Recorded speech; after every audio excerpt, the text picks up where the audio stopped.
본 방송을 청취함으로써 생기는 물질적, 정신적, 육체적 피해, 성적 하락, 인성 변화, 불면증, 가정 불화, 왕따, 귀차니즘 등에 대해 고스트네이션 제작진 일동은 어떠한 책임도 지지 않음을 경고드립니다.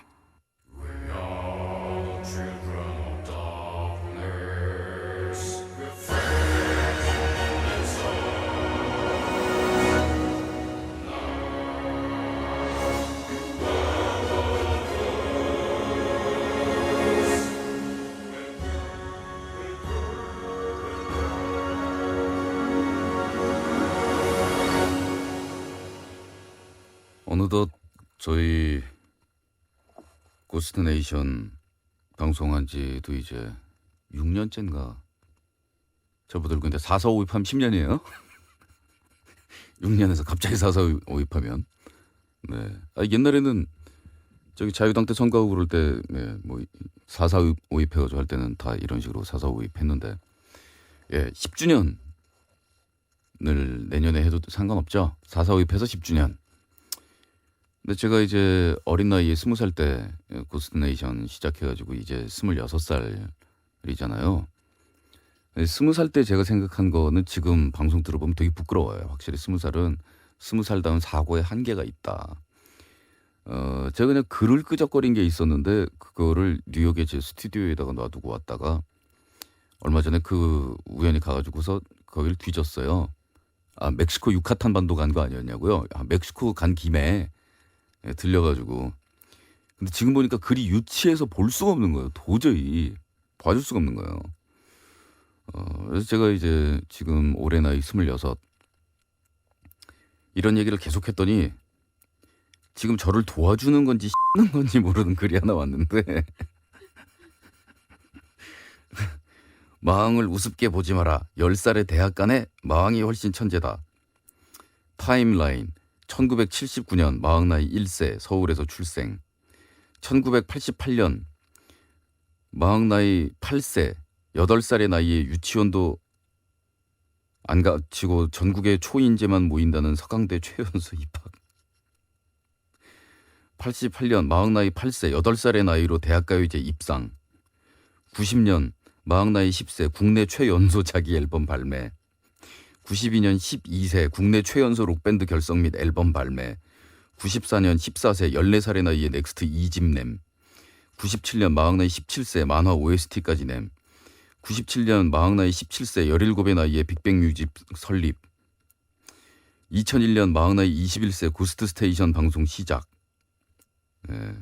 2003년 마왕 나이 23세 MBC로 방송 옮김. 방송명 고스트네이션.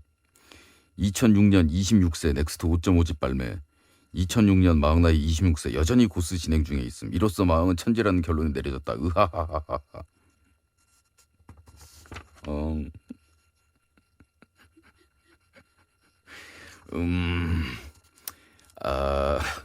그게 말입니다. 그렇군요. 제가 지금 26살이면 제가 국내 최연소 록밴드 결성해서 앨범을 냈을 때가 12살. 그때가 그립습니다. 그때 수업도 많이 빼먹고 그랬는데 제가 다니던 초등학교가 이제 관대한 학교라서 그래서 그때 아침엔 우유 한 잔, 점심엔 패스트푸드 그런 가사가 나올 때 아침에 급식으로 우유를 줬어요 학교에서. 그래서 그런 가사가 나온 거예요. 넘어가. 황급히 넘어가는 게 낫겠다. 불타는 닭대가리가 보냈습니다. 마왕 정말 이런겨? 마왕 우리 삼촌이랑 나랑은 고스를 매주 듣는 편이야. 근데 우리 삼촌은 마왕 씨는 정말 남자답지 못하다는겨. 크크. 내가 와이 하고 물어보니까 크크. 와이프가 거의 뭘 다 해준다고 라디오에서 말한다고 막 그러길래 한 귀로 듣고 한 귀로 흘렸지. 근데 마왕은 진짜 남자답지 못한 찌질인 거야? 답변 플리즈. 유령식구라는 아이디의 식구가 얘기하기를 뭘 해준다 해서 뭐가 뭔지를 모르는데 뭘 말해주길 바라냐? 댁 삼촌은 결혼 안 해봤죠? 당근 덮친 토끼는 애처가이면 무조건 남자답지 못한 거냐? 심판의 날개가 이렇게 리플을 달았습니다. 허허허 결혼하고 말하라 그래. 심판의 날개 저랑 같은 유부남인 것 같은데요. 결혼하고 말해보라 그래. 글쎄요. 그 남자답다라는 환상에 사로잡혀서 어릴 때부터 그 남자답다. 남자는 이래야만 해. 남자는 울면 안 돼. 이런 것 속에서 그 감정이 마모되고 위선적인 행동을 할 것을 요구받고 남자의 어떤 행동 역할 모델이라는 것은 그 내가 정하는 것이 아닌 스테레오타입이라고 얘기하죠. 뻔할 뻔짜로 딱 정해져 있는 대단히 마초적인 그런 남자의 모델이라는 게 딱 있어서 그거에 부합하지 않으면 뭐 남자답지 못하다 이런 식의 얘기를 듣는 우리나라 남자들은 참 불행해요. 그래서 저는 그런 생각을 합니다. 우리나라에서의 여성 해방이라는 것은 남성 해방이라는 의미하고 맞닿아 있다라고 보거든요. 누가 그런 얘기 막 했더니 저한테 덤비더라고요. 그 우리나라 인터넷에서 남자들이 제일 싫어하는 극렬 페미였어요. 페미니스트라고 주장하는 분이었는데 저는 그 페미니스트들 중에서 그릇된 의견 가지고 삐뚤어진 사고방식 가지고 있는 분들이 마초들 뭐 다니면서 우르르 몰려다니면서 여자들 구박이나 하고 여자가 남자보다 열등하다고 생각하고 뭐 이런 마초들과 마찬가지로 잘못된 페미니스트는 페미니스트 망신시킨 사람이지 페미니스트 아니라고 봐요 저는. 그러니까 이런 얘기 나오면 뭐라 그러냐면 그 여성들이 처해 있는 처지와 불행과 막 이런 거에 대한 얘기를 막 장광설을 막 늘어놓고 막 우리나라에서 여자들이 힘든 거를 얘기를 하면서 어디를 여기 와서 남성 해방이 어쩌고 남자가 고생한다는 얘기를 여기서 얘기하냐고. 저 승질나서 그랬죠. 아니 그럼 여성 해방 운동의 목적이 뭐냐. 지금 남자들이 차지하고 있는 주도적인 위치를 여성들이 도로 뺏어서 남자들을 노예로 부리고 구박하자는 거냐. 양쪽 성이 모두 행복하고 평등하게 살 수 있는 세상을 건설하자는 거 아니냐. 그래도 막 뭐라 그래. 그래가지고 말 안 했어요. 그냥 성질 나가지고. 글쎄 저는 그 기사도라는 말을 싫어하는 여자분들도 되게 많아요. 그리고 기사도라는 얘기는 역사적으로 보았을 때 아주 한정된 여성층에게만 해당이 되었습니다. 그러니까 기사들이 기사도로서 지켜야 하는 것은 그 사회의 뭐 여왕이나 귀족 계층의 여성들에 대해서 기사도를 발휘하는 거였지 일반 평면 여성이나 일반 여성들의 인권 따위는 아랑곳하지 않았었어요. 뭐 그렇습니다만은 저는 이 현대판 기사도라는 것이 엄마의 머리 쓰다듬음에서 출발한다라고 생각을 해요. 어릴 때 콩나물 좀 사오너라 그래가지고서 넵 그러고 가서 콩나물 쫄쫄쫄쫄쫄 사왔는데 엄마가 머리 쓰다듬으면서 아유 우리 해철이는 착해요 그러면 헤헤헤 하고서 그 기뻤던 그 마음. 그 엄마 집에서 요리하고 힘들고 그러니까 뭐 요리 재료 사고 두부 한 번 사와라 이런 거는 내가 쪼르륵 뛰어나가서 사오면 우리 엄마 기뻐하고 고맙다고 그러고 그러면 나는 뿌듯하고 이게 어릴 때 배우는 봉사와 뭐 이런 서비스에서 오는 기쁨 아니겠습니까? 그래서 우리 엄마는 심부름값을 절대로 안 줬어요. 짜증나게. 이게 대가를 바라고 할 만한 그런 일의 성질도 아니고 그리고 엄마가 이런 일을 하면서 너한테 이런 일을 도와달라고 그러는 게 네가 무슨 나한테 돈 받고 해야 될 그런 처지도 아니고 그런 종류의 얘기도 절대 아니라는 거예요. 그러면서 심부름값 줄 거야? 이런 태도를 무지하게 혼을 냈습니다. 근데 심부름값을 안 받아도 네, 콩나물을 들고 엄마가 쓰다듬어 주겠지 하고 이렇게 쫄쫄쫄쫄 가는 그 기분은 괜찮았다고요. 저는 그 한국 남성상이라는 게 좀 왜곡이 되고 삐뚤어지고 좀 쪼잔하고 뭐라고 얘기를 해야 될까요? 이렇게 돼 있는 것 같은 기분이 드는데 21세기의 한국 남성상들을 우리 한국 남자들이 다시 만들어야 된다라고 생각하는데 그러한 면에서 화장실 앞에서 여자친구의 핸드백을 들고 기다리고 있는 모습은 참으로 남자답다라고 생각합니다. 사내답지 않습니까? 아닌가? 사내답지 않습니까? 여자친구가 화장실을 들어가는데 화장실 앞에서 지키고 서서 안전 및 기타 등등도 확보를 하고 그다음에 핸드백 들고 화장실에서 이 몸 거동이 불편하니까 앞에서 들고서 서 있어 준다는데 남자답지 않습니까? 그리고 그게 그런 것 같아요. 자신감이 없는 남자일수록 여자들 앞에서 큰 소리를 치려고 드는 것 같습니다. 괜히 큰 소리 치고 남자답다는 게 뭔데요? 뭐가 남자답다는 건데요? 제가 어렸을 때는 요즘도 산부인과에서 그럽니다. 성별 가르쳐 주는 거 금지돼 있잖아요. 그러니까 이제 낙태하고 막 남자아이 아니면은 낙태시키고 막 이럴까봐 성별을 안 가르쳐 주는 게 관례가 돼 있습니다만은 이제 출산이 임박하면 비공식적으로 의사 선생님이 말을 빙 돌려서 이제 가르쳐 줍니다. 뭐라고 얘기하냐면 파란 옷 준비하셔야겠네요. 이러면 사내아이. 아유 핑크나 빨간색 신발 준비해야겠네요. 그럼 여자아이. 뭐 이런 참 운용의 묘죠, 그죠? 근데 제가 어렸을 때 진짜로 빨간 옷 입으면 죽는 줄 알았습니다. 왜냐면 빨간색, 핑크색 옷은 여자 거고 남자는 파란 거를 입는 거라는 그러한 공식이 있었는데 어디서 나온 근건지는 모르겠는데 아직도 산부인과에서 사내아이 파란 옷, 여자아이 빨간 옷이라고 얘기하는 거 보면 뭐 그런 식으로 표시를 하는 것 같아요. 하긴 우리나라 태극기에도 이 가운데 태극이 파란색하고 빨간색으로 음과 양을 표시하고 있죠.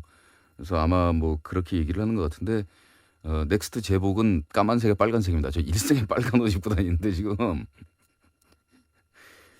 사내답다는 게 뭐냐고요? 파란색 티셔츠 입고 있으면 사내다운 겁니까? 에?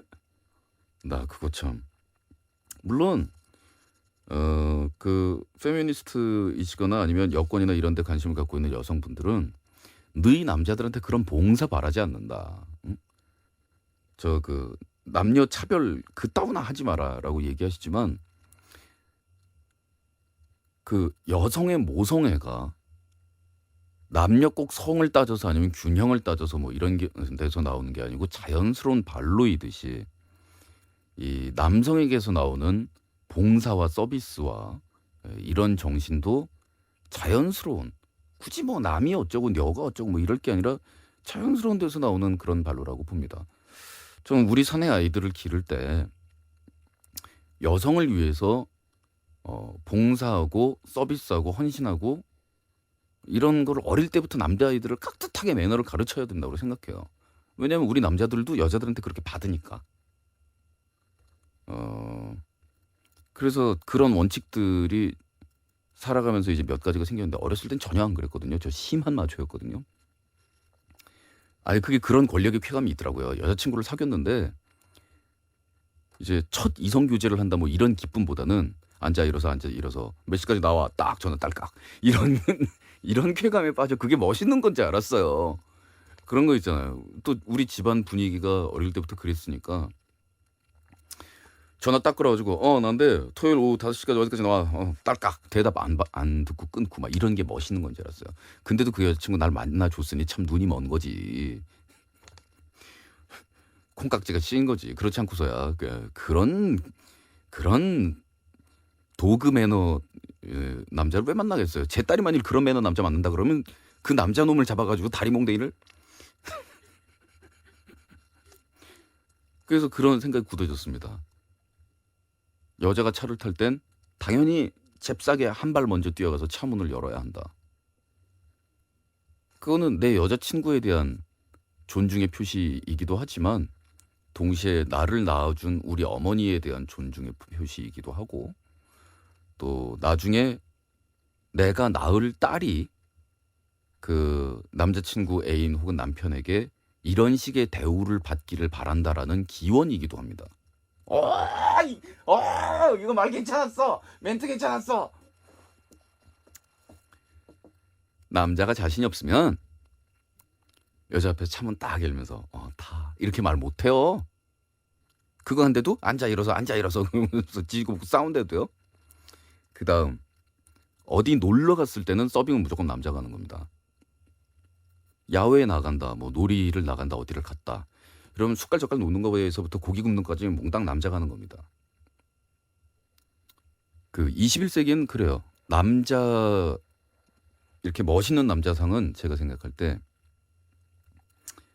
서비스 정신이 풍부하고 주위를 배려할 줄 알며 유머 감각이 뛰어나고 요리나 청소 같은 것을 전담하지는 않더라도 그 청소나 요리나 이런 것에 익숙하게 몸에 익어 있어서 항상 자신의 파트너, 애인 혹은 뭐 와이프를 위해서 필요하다면 언제든지 익숙한 노동력을 빌려줄 수 있는 남자.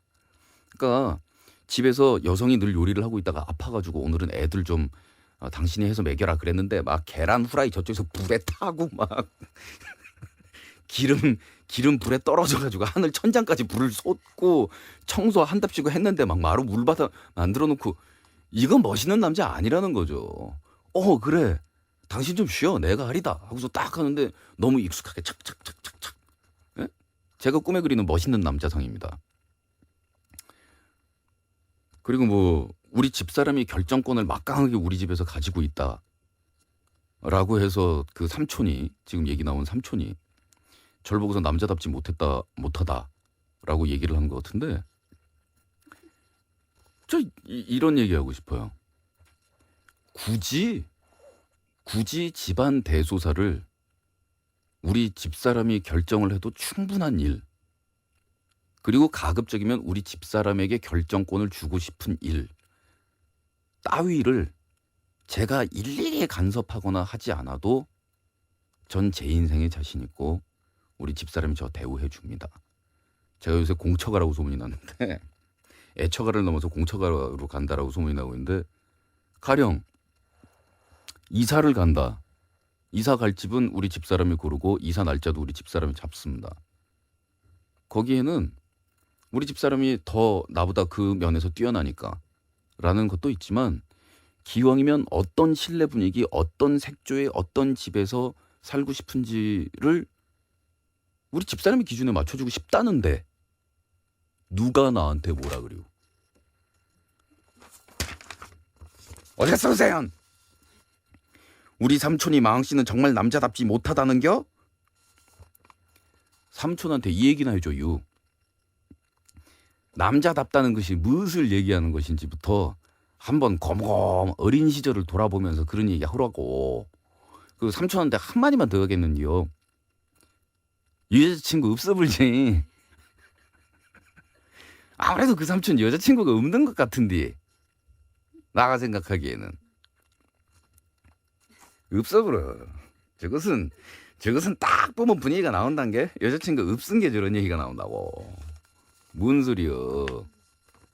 그리고 여자친구를 하나 사귀어봐도 오늘 밤에는 나가 불백이 확 땡겨불고 묻고 싶은데 우리 여친은 이슬만 먹고 살아서 깔쌈하게 뭐 그 야채나 뭐 이런 좀 뭐 이런 것을 먹고 싶어. 쌈밥집이나 이런 것을 가고 싶어 한다. 그래요. 그럼 오늘 밥은 쌈밥이여라는 게 그것이 남자다운 것이여. 무슨 으따 대고 남자를 노냐. 장가나가고 얘기하라 그려. 상투도 안 올린 것이 무슨 남자를 노냐고 여자를 노냐. 성질 나불게. 죄송합니다. 제가 성질이 나면 오남 사투리가 나오고 슬프면 영남 사투리가 나오고 그리고 제가 기쁘면 강원도 사투리가 나오기 때문에 화가 나면 이북 사투리도 가끔 나옵니다. 팔도 사투리가 전부 야매입니다. 정식으로 잘 되는 사투리는 없고 전부 좀 이상한데.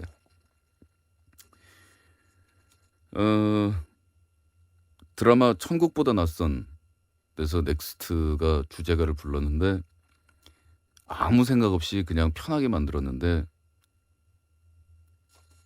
저의 옛날 팬이신 분들이 맨날 이런 것만 하다가 이렇게 부드러운 보드라운 낭창낭창한 목소리를 듣는 게 오랜만이라며 많이들 반겨주시대요. 그래서 무한하긴 한데 고스트네이션에서 처음으로 방송을 해드리겠습니다.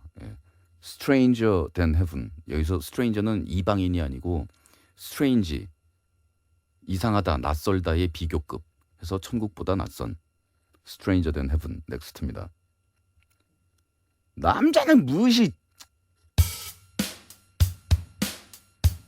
사랑한다는 널 좋아한다는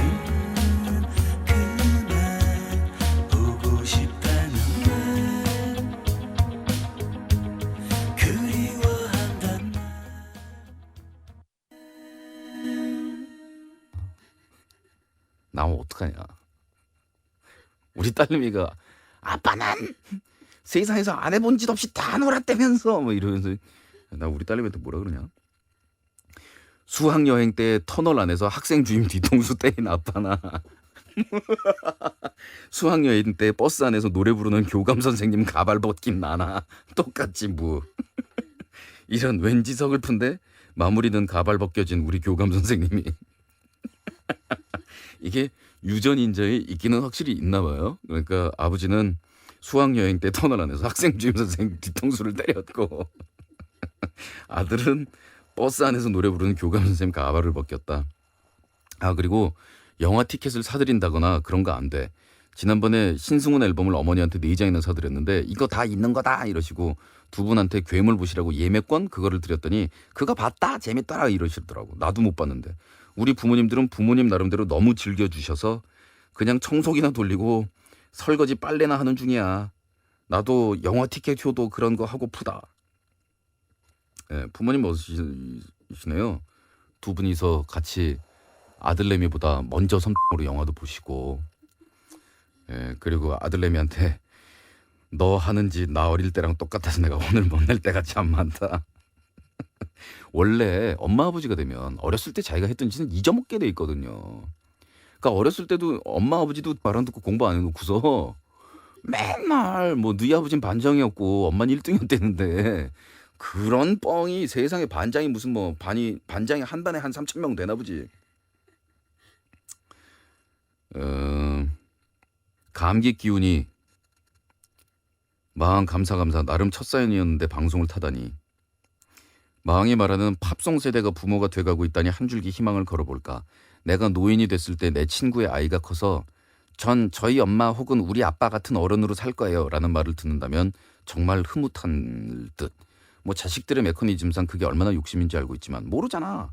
동정이 아니고 진정 존경에서 나오는 그 한마디가 정말 듣고 싶네. 예. 이런 글을 써주셨습니다. 네. 존경이라기보다는 친구처럼 생각해 줄 수 있다라면 그것도 참으로 좋은 부모가 아닌가 하고 생각을 합니다. 물론 뭐 가정의 어른으로서의 중심이나 이런 것도 잡기는 잡아야겠지만 난 우리 엄마 아빠처럼 살고 싶은 생각은 별로 없는데 그냥 우리 엄마 아빠 그러고 사는 건 좋아한다. 뭐 이런 얘기로 저는 만족할래요. 마왕학개론이 보냈는데 혀 자르는 수술 그거 혀를 팍 자르는 게 아니라 혀 뿌리 쪽을 어떻게 하더라. 아 그럼 당연하죠. 그럼 무슨 혀를 자르겠어요? 예, 지난주 방송에 오늘 피드백들인데 정확하게는 제가 말씀 안 드렸지만 명칭은 설소대 수술이라고 하죠. 그 혀 밑에 연결하고 있는 그 얇은 막 그걸 째는 수술이잖아요. 우리 학교에서 이제까지 내가 본 고2 때까지 말이야. 수업 중에 가장 이질적인 우리나라 같지 않은 수업을 했었거든. 사회 수업인데 선생님들이 각 반에 혀 수술하는 그거를 비디오로 보여주더라. 와 뭐가 이렇게 징그럽냐 생각했는데 진짜 장난 아니야. 애는 아파 죽으려고 하고 걔네가 그린 그림 보니까 징그럽고 아 영어 불쌍한 애들.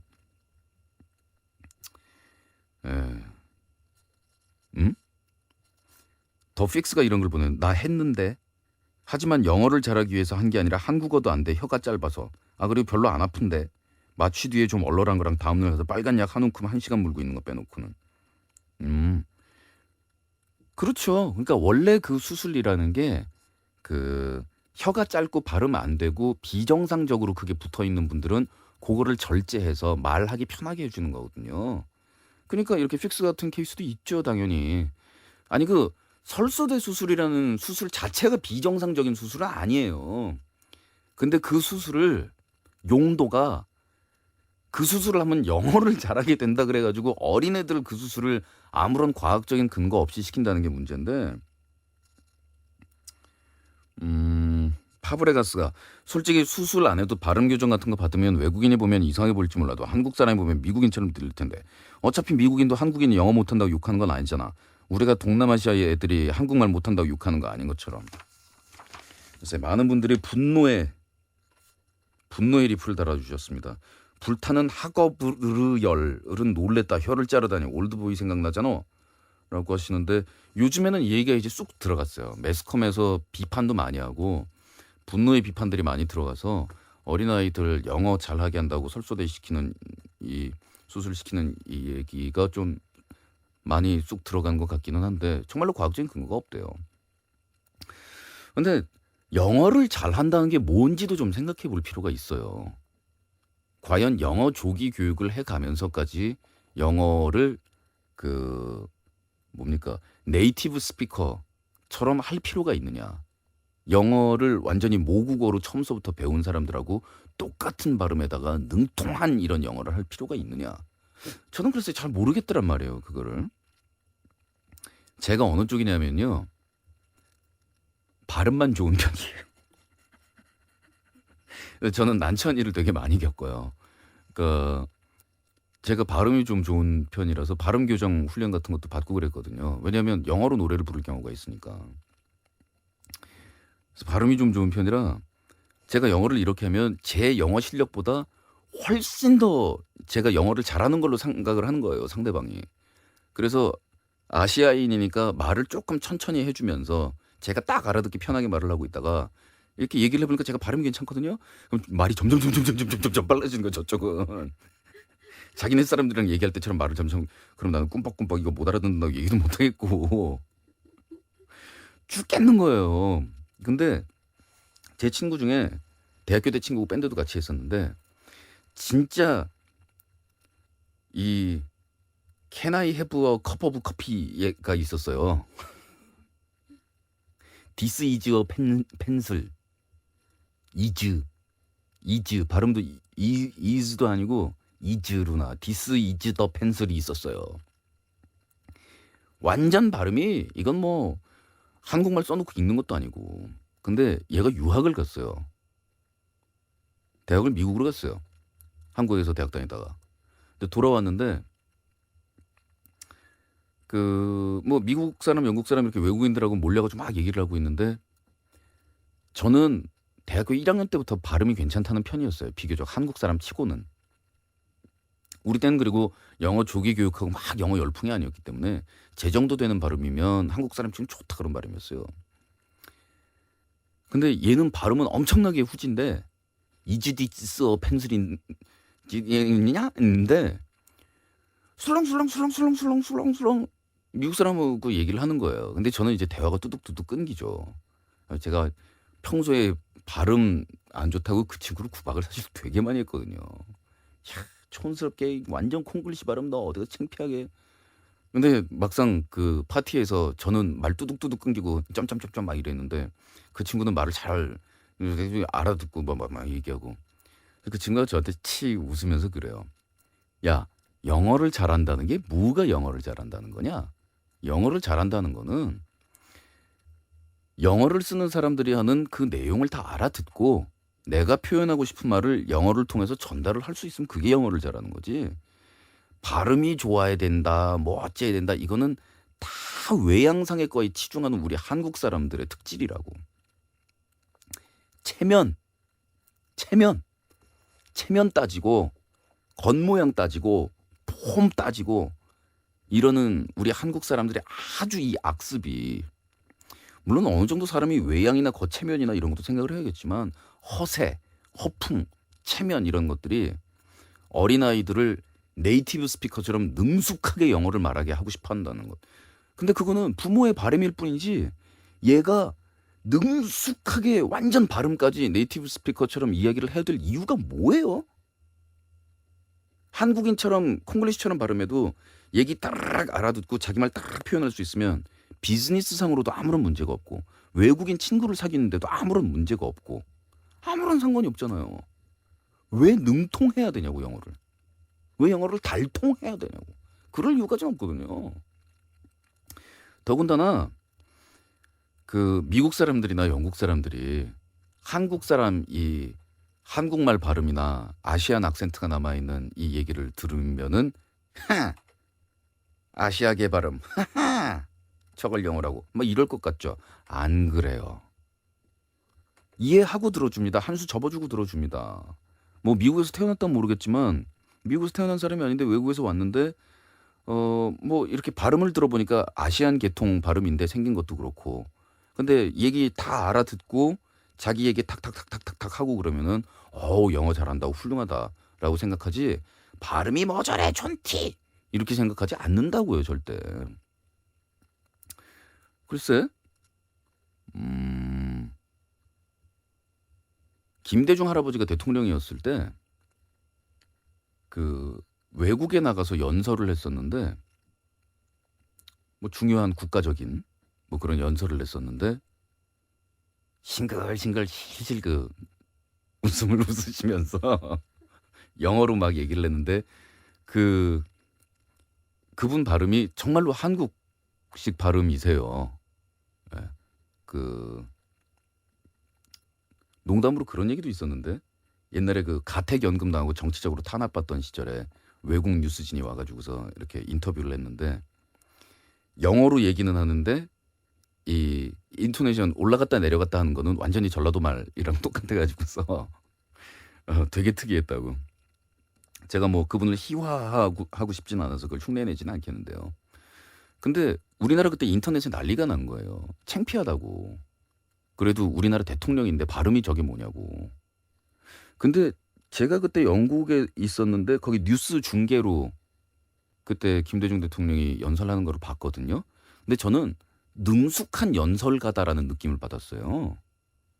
근데 외국인 친구들한테 물어보니까 마찬가지더라고요. 우리나라 네티즌들이 그때 막 그랬어요.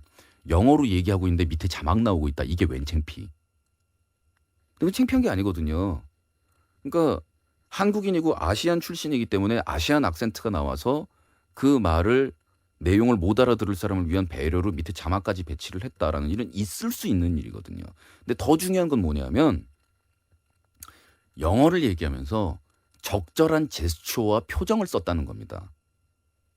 적절한 제스처와 표정, 유머, 그리고 이렇게 한국 사람 특히 정치하는 사람들의 이런 사람들 연설할 때 이거 아니에요. 딱 밑에 원고 내려다보면서 아까 뭐였어? 혀 자르는 수술 그거 뭐 이걸 연설로 한다면 그거 혀를 팍 자르는 게 아니라 혀 뿌리 쪽을 어떻게 하더라. 우리 학교에서 이제까지 뭐 이게 우리나라 연설 아니에요. 그게 아니라 술술술술 얘기하면서 유머 섞어서 웃으면서 얘기한다라는 거는 굉장히 능숙한 정치가 같은 그런 인상을 줬거든요. 외국 사람들한테는. 근데 우리나라 사람들은 영어 발음 아니라고 막 창피하면서 화내는 모습을 보니까 아 저게 아닌데 저런 기준으로 외국인들은 판단하지 않는데 이런 생각이 들더라고요. 제가 볼 땐 말입니다. 중학교 고등학교에서 영어 배우고 그다음에 자기가 영어 할 일이 있어서 관심 있으면 자기가 나름대로 공부하든가 나중에 어른 된 다음에 영어학원 다녀도 충분히 해요. 네. 뭐 이민 간 다음에 사실은 한국에서 이민 온 게 아니라 어릴 때 미국에서 태어났다라는 행세를 하고 싶다라면 모를까? 근데 그런 행세를 할 이유가 있나요? 어린애들을 뭘 영어를 가르쳐서 뭘 어쩌겠다는 얘기인지 잘 모르겠어요. 제가 아이를 인격체로 대하고 뭐 어쩌고 그런 TV 프로그램 보고 감동받았다고 그랬는데 마항이 얘기한 TV 프로그램 MBC 스페셜 내 아이를 위한 사랑의 기술이야. 어제는 2부였고 일주일에 한 번 시리즈로 가는 것 같은데 우리나라의 부모님이라면 꼭 필독 가로 열고 틀린 말 같아 필청취라고 해야 되나? 예, 필시청이겠지만 뭐 필청 뭐 그래도 되겠고 꼭 봐야 할 아이들과 문제가 있든지 없든지 간에 지금 부모든지 아니면 부모가 될 예정인 분들도 보면 좋겠다라는 생각을 했지. 예, 우리 집 사람도 이거 굉장히 열심히 보더라고요. 아이고.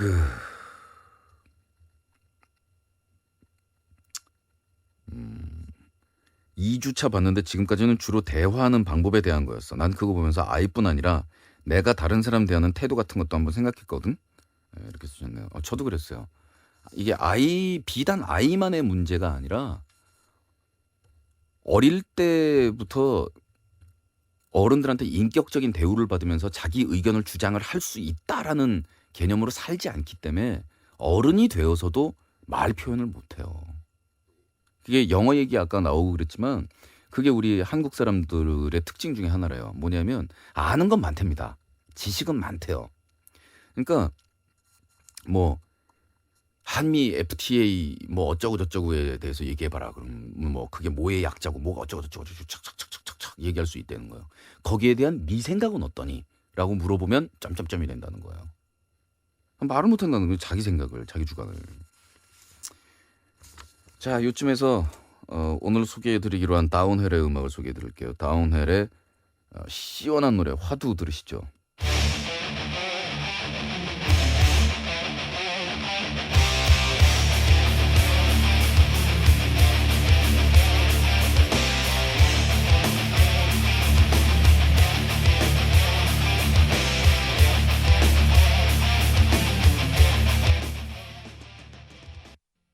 네, 다운헬의 화두를 들으셨습니다.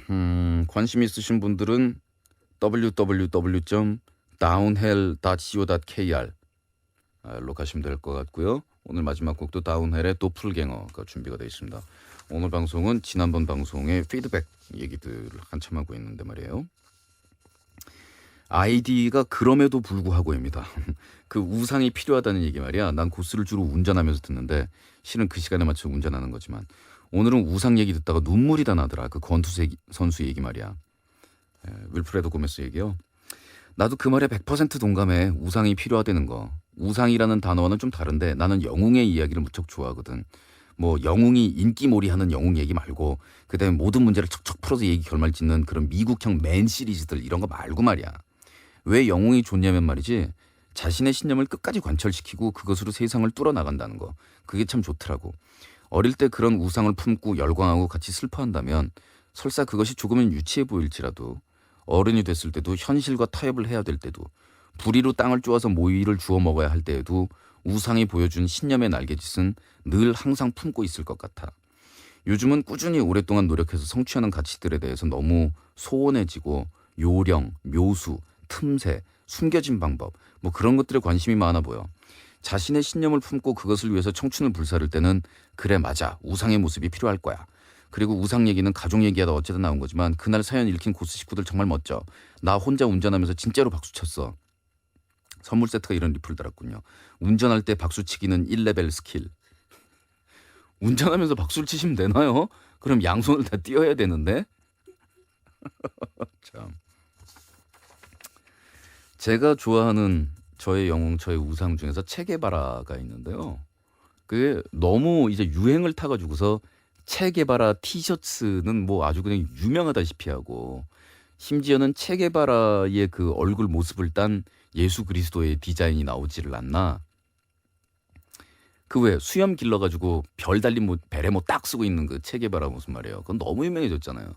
우리나라에 체게바라 평전 전기도 나오고 그리고 체게바라가 이제 그 혁명가가 되기 전에 그 중남미를 여행하면서 그 가난하고 핍박받는 민중들의 현실을 보면서 그 의식이 젊은이로서 성숙해가는 그 과정을 그린 모터사이클 다이어리라는 그 영화도 있죠. 근데 저도 굉장히 좋아하는 사람인데 포인트를 저는 어디다 뒀냐 하면은 그 사람이 그 아르헨티나라는 나라가 부국이었을 때 결코 빈국이 아니었을 때 자기는 거기서 의사 공부를 하면서 그 중산층 훨씬 이상의 생활이 완전히 보장이 되어 있는 안락하고 그런 삶을 버리고 혁명가가 돼서 쿠바 혁명에 뛰어들었다. 까지는 그냥 멋있어요. 멋있어요.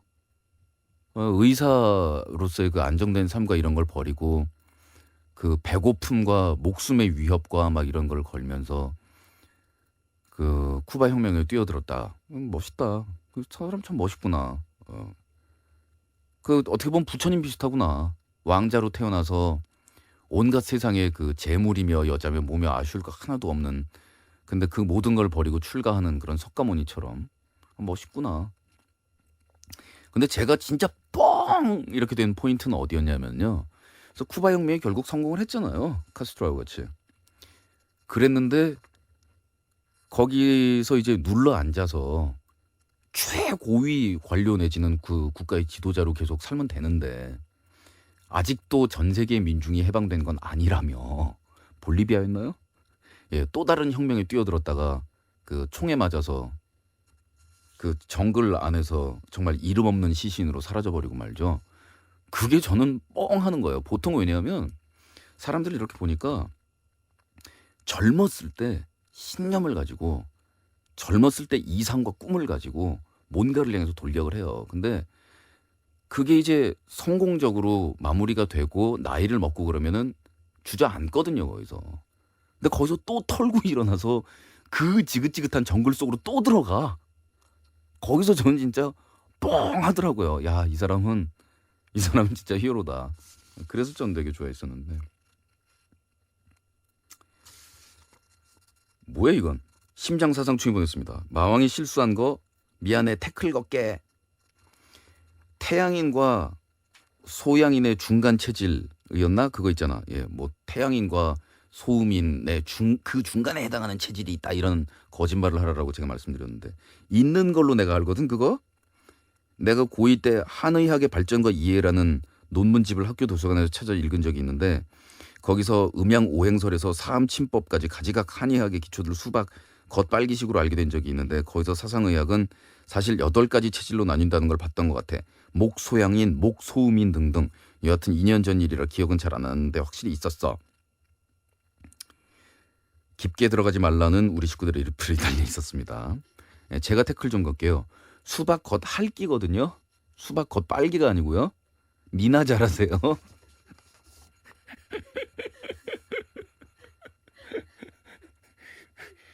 그런 거지 뭐. 그런 겁니다. 토익 시험 얘기하셨던 분 있잖아. 그거랑 아주 조금 연관성 없지 않아 있는 얘기를 할게. 난 여중을 다니는데 난 진짜로 우리나라가 미쳤다는 말을 다시금 실감하게 됐어. 우리 반 애들 말이야 컨닝하더라. 중간고사 같은 게 아니고 수행평가 말이야. 참고로 우린 수행 비중이 더 커. 그것도 자기 혼자서 막 보고 적는 게 아니라 서로 컨닝을 도와줘. 예를 들어 짝꿍끼리 시험지를 교환해서 채점한다고 치면 서로 짠 다음에 선생님이 답 불러주면 틀린 답 지우고 맞는 답 써준 다음에 동그라미 쳐주는 형식이랄까. 그래, 그것까지는 좋은 점수 받고 싶어서 그랬다고 그깟 점수 1, 2점에 진짜 양심에 뿔을 달아버린 불쌍한 인생 살고 있다라고 취급을 해주겠어. 근데 컨닝을 한다라고 선생님한테 알린 애를 집단 린치하더라. 컨닝을 한 애들? 힘 있는 애들이지. 소위 말해서 좀 노는 애들. 일러 바친 애는 정의감 넘치는데 좀 조용히 사는 애지. 육두문자 날라다니는 건 기본이고 걷어차고 동그랗게 둘러싸운 다음에 난리를 치더라. 난 부모님들이 왜 그렇게 공부해라 해라 하면서 힘을 기르라는지 그제서야 알았잖아. 힘 없으면 아무리 정이라도 안 되거든. 권선징악은 그냥 구전에서만 나오는 아주 환상적인 얘기니까 말이야. 그치? 자기들이 그 1, 2점에 왜 목숨을 걸어야 하는지도 모르고 자신이 하고 싶은 일, 자기가 되고 싶은 직업도 제대로 알지 모른 채 그저 1, 2점 떨어지면 엄마가 혼내니까 성적 오르면 엄마가 핸드폰 바꿔주니까라는 말로 그렇게 더러운 짓을 할 수 있구나 라는 생각에 진짜로 이 나라가 미쳤다라고 생각을 했어. 막 그거 봤어? 한국 청소년 전쟁 나면 10% 싸우겠다. 그걸 왜 우리한테 탓해?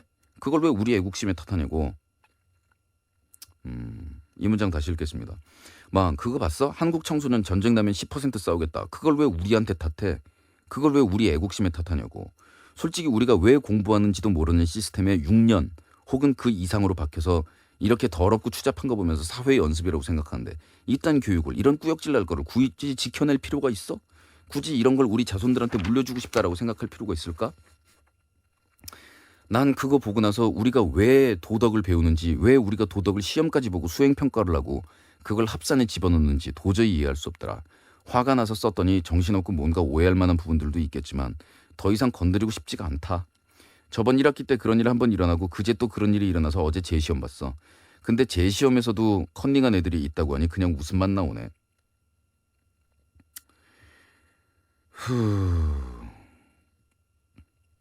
그 신라면이 리플을 다시면서 일단 마왕은 전쟁 나면 해외 도피할 거고 나도 도피할 거고 재밌는 건 힘 있는 애들이 정의 편이 된 건 한 번도 못 봤어. 그렇게 힘 자랑하는 게 좋나? 글쎄요. 약간 뭐 삐딱한 시선이나 이런 거를 가지는 것들은 좋겠죠. 그렇지만 제가 전쟁 나면 해외 도피할 거다라는 이야기는 그렇게 함부로 하실 만한 얘기가 아닌 것 같다라는 생각이 들면서 조금 며칠 전에 제가 그 말씀드렸죠. 말하는 형식이 예의를 깍듯하게 갖췄어도 말하는 내용이 상대방을 모욕하거나 예의를 못 갖추는 그런 경우도 있다라는 거. 전쟁 나면 제가 해외 도피할 거라고 왜 그렇게 생각하세요? 전쟁 나면 저는 총을 잡지는 않을 거예요. 이미 그럴 나이도 넘었고요. 전쟁 난다고 해서 저 보고서 총 들라고 저를 징집하지는 않을 거예요.